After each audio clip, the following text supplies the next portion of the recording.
Au cœur de l'Afrique vivait une belle jeune femme rondelette nommée Zulaïha. Sa beauté était éclatante, mais son amour pour l'argent l'était encore plus. Zulaïha jugeait les hommes uniquement selon leur fortune. Si un homme était riche, elle lui offrait des sourires, des regards, et parfois plus. Mais s'il était pauvre, elle le rabaissait et le chassait sans ménagement. Dans le village, tout le monde connaissait sa réputation. Les villageois murmuraient souvent à son sujet. Les jeunes hommes pauvres tentaient leur chance, mais elle les méprisait. Elle ne jurait que par les hommes en voiture, au portefeuille bien garni.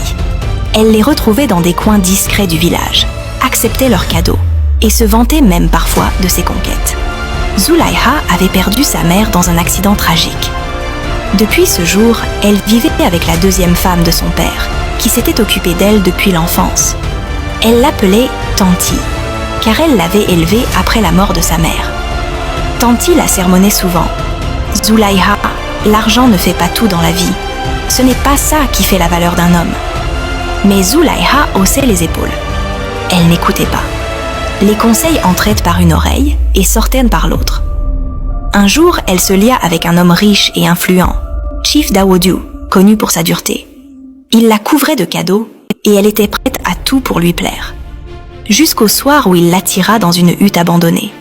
Ce qu'il lui fit ce soir-là laissa Zulaïha blessée, humiliée et brisée. Sa vie bascula. Elle s'isola, honteuse. Sa belle-mère la soigna, l'aida à se relever. Elle croyait que cette épreuve lui servirait de leçon. Mais non. Une fois guérie, Zulaïha reprit ses anciennes habitudes, courant toujours après les hommes fortunés, même au détriment de sa dignité. C'est alors qu'elle rencontra Saïdu, un homme jeune, beau et riche. Il était ingénieur en télécommunications, envoyé par une grande entreprise pour installer des antennes relais dans la région. Dès son arrivée au village, il attira tous les regards, mais c'est sur Zulaïha qu'il posa les siens. Il la couvrit d'attentions, de cadeaux, et elle se crut enfin heureuse. Mais très vite, Saïdou se montra possessif, jaloux et brutal. Il criait sur elle, la frappait même en public. Mais Zulaïha restait. Pour l'argent, pour les cadeaux. Les murmures dans le village se faisaient discrets, mais constants. Mais ce que Zulaïha ignorait, c'est que cette nouvelle rencontre allait précipiter sa descente vers l'irréparable. Ce que Zulaïha ignorait, c'est que Saïdou était marié. Sa femme, Amina, ingénieure elle aussi dans la même entreprise, fut envoyée quelque temps plus tard en renfort pour apporter son expertise sur le même projet que son mari. Quand elle arriva au village, Saïdou fit semblant d'être heureux, mais au fond, il était inquiet. Il lui dit de rester discrète, de ne pas trop circuler seule, et surtout de ne pas parler aux villageoises, sous prétexte que certaines femmes locales étaient malicieuses. Un jour, alors qu'Amina se promenait dans un sentier reculé après une longue journée de travail, elle entendit des voix de femmes. Elle s'approcha discrètement et surprit 4 groupes de villageoises qui bavardaient avec enthousiasme. La petite Zulaïha, là, elle croit qu'on ne sait pas. Depuis qu'elle sort avec le bel ingénieur, là, celui avec la voiture grise? Oui, le marié là, Saïdou. Amina sentit son cœur s'arrêter. Elle écouta un moment, puis s'éloigna, tremblante, choquée. Elle commença à mener ses propres enquêtes discrètes. Elle observe son mari, écouta les conversations, suivit les regards, et la vérité éclata rapidement devant elle. Saïdou trompait bien sa femme avec Zulaïha. Folle de rage, elle décida de confronter Zulaïha directement, sans passer par les mots doux. Elle alla à sa maison, la trouva dehors, en train de rire au téléphone. « Zulaïha !» cria-t-elle. La jeune femme se retourna, surprise. « Tu couches avec mon mari et tu oses sourire comme une reine ?» Zulaïha répondit avec insolence. « Ton mari, il m'a dit qu'il était célibataire. C'est pas mon problème si t'es pas assez femme pour le satisfaire. » À ces mots, Amina vit noir. Elle se jeta sur elle et une bagarre violente éclata. Amina, furieuse, utilisa ses longs ongles comme des griffes. Elle lacéra le visage de Zulaïha avec une rage incontrôlable. Zulaïha cria, tenta de se défendre, mais Amina était incontrôlable. Les voisins accoururent et séparèrent les deux femmes. Amina s'éloigna, essoufflée, le regard noir. Zulaïha resta au sol, le visage en sang, griffé profondément. Ce que personne ne savait, c'est que cette confrontation n'était que le début d'une chaîne de drames encore plus violent. Zulaïha resta assise au sol, le visage en sang. Les griffures étaient profondes. Elle pleurait de douleur, choquée par ce qui venait de se passer. Les voisines lui apportèrent de l'eau, certaines compatirent, d'autres marmonnaient. C'est bien fait pour elle. Tanti, sa belle-mère, accourut après avoir entendu les cris. Elle la trouva couverte de blessures, le visage ensanglanté, défiguré par les griffures. « Zulaïha, qui t'a fait ça ?» cria-t-elle paniquée. « Je ne la connais pas. Une femme étrange. Elle a dit que je couchais avec son mari, » balbutia Zulaïha en larmes. Tanti lava doucement les plaies avec de l'eau, appliqua une pommade traditionnelle et aida Zulaïha à se reposer. Mais intérieurement, Tanti fulminait. Le lendemain matin, elle se rendit dans le village pour demander des explications. En interrogeant les femmes présentes lors de la scène, elle apprit toute la vérité. La femme qui avait attaqué Zulaïha s'appelait Amina, et c'était bien la femme légitime de Saïdu, envoyée par leur entreprise de télécommunications.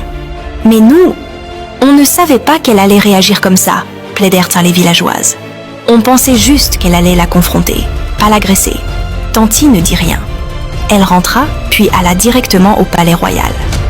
Au palais, elle s'agenouilla devant le roi, en larmes. « Majesté, une femme étrangère est venue griffer ma fille au visage, la laissant à moitié défigurée. Elle disait être la femme d'un homme du village. C'est injuste. » Le roi, furieux, envoya ses gardes chercher Saïdu et Amina. Lorsqu'ils furent amenés au palais, Saïdu était confus et fuyant. « Que s'est-il passé ici ?» tonna le roi. Amina raconta toute l'histoire. Elle ne nia rien. Elle expliqua qu'elle avait découvert l'infidélité de son mari après avoir surpris une conversation, qu'elle avait mené son enquête et qu'elle avait perdu le contrôle en voyant Zulaïha. « J'ai agi sous le coup de la colère.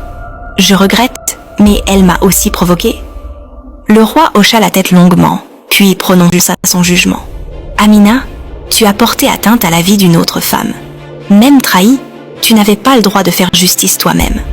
Tu seras envoyée en détention pour agression physique grave. » Amina baissa la tête. Les gardes l'emmenèrent. Le roi se tourna ensuite vers Saïdu. « Quant à toi, tu as menti, manipulé une fille du village, trahi ta femme et semé la honte dans cette communauté. Tu vas réparer ce que tu as brisé. Tu dois épouser Zulaïha et l'assumer jusqu'au bout. » Saïdu balbutia. « Majesté, je suis désolé, mais je ne peux pas. »« Tu dois, » insista le roi. « Je le ferai, » dit-il à contre-cœur. Mais ce soir-là, Saïdu prit la fuite. Il s'éclipsa du village avant l'aube, sans laisser de traces. Il abandonna Zulaïha, encore une fois. La jeune femme, le visage défiguré par les griffures, pleura pendant des jours. « Tanti, plus personne ne voudra de moi. Plus jamais. »« Arrête de pleurer. Concentre-toi sur ta guérison, » dit simplement sa belle-mère. Mais dans ses yeux, il n'y avait ni chaleur, ni compassion. Les jours passèrent. Les cicatrices de Zulaïha s'atténuèrent, mais ne disparurent pas. Les moqueries des villageois redoublèrent. Elle était devenue la risée du quartier. Chaque sortie était une humiliation. Mais dans l'ombre, un piège plus terrible encore se refermait sur elle. Et cette fois, elle ne s'en relèverait peut-être pas. Un jour, un homme du nom de Rachid rentra au village après plusieurs années passées à l'étranger. Il était élégant, éduqué, poli et très riche. Il avait décidé de revenir pour lancer un projet familial sur les terres héritées de ses parents. Lorsqu'il croisa Zulaïha, il fut intrigué par sa douceur malgré les traces visibles sur son visage. Zulaïha, de son côté, n'en croyait pas ses yeux. Un homme comme Rachid s'intéressait à elle. Elle se sentait renaître. Ils commencèrent à se fréquenter. Il lui offrit respect, protection, attention. 2 mois plus tard, il la demanda en mariage. Zulaïha accepta, le cœur plein d'espoir. Elle emménagea chez lui. Et pour la première fois depuis longtemps, elle se sentit aimée malgré ses cicatrices. Rachid se montrait tendre et fier d'elle. Mais quelques semaines plus tard, le grand frère de Rachid arriva au village pour rejoindre son frère dans le cadre du projet. Grand, séduisant, sûr de lui, Il avait une allure captivante. Dès que Zulaya le vit, elle sentit naître en elle une envie qu'elle ne pouvait expliquer. Elle commença à le servir avec des sourires exagérés. Elle portait des tenues plus courtes. Elle s'arrangeait toujours pour être là quand il sortait de sa chambre. Et malgré elle, elle se mit à le désirer. Au début, le frère de Rachid gardait ses distances. Mais il n'était pas insensible. Il voyait bien comment Zulaya le regardait. Et un soir, après que Rachid se soit endormi, Zulaya se glissa dans la chambre de son beau-frère. Ils couchèrent ensemble. C'était intense, interdit et dangereux. Zulaya retourna dans sa chambre avant l'aube, le cœur battant. Mais la nuit suivante, elle y retourna. Et encore la suivante. Ce jeu dangereux continua plusieurs semaines, dans le plus grand secret. Mais une nuit, tout bascula. Rachid se réveilla, troublé par un sentiment étrange.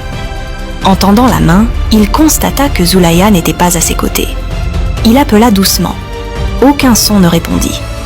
Intrigué, il sortit du lit et parcourut la maison. Le salon, la cuisine, tout était vide. Un silence pesant régnait. Puis, alors qu'il s'apprêtait à faire demi-tour, un bruit discret attira son attention. Il s'approche d'une porte fermée, celle de la chambre de son frère. Il colla doucement l'oreille. Ce qu'il entendit le bouleversa. Il resta là, immobile, comme figé par une douleur trop grande pour être exprimée. Sans dire un mot, il retourna lentement dans sa chambre. Il ouvrit un vieux coffret enfoui dans l'armoire et il revint discrètement pour commettre l'irréparable. Le lendemain matin, un silence inhabituel enveloppait la maison. Personne ne sortit. Personne ne répondit. Et ce silence dura. 1 jour, 2 jours, 1 semaine entière.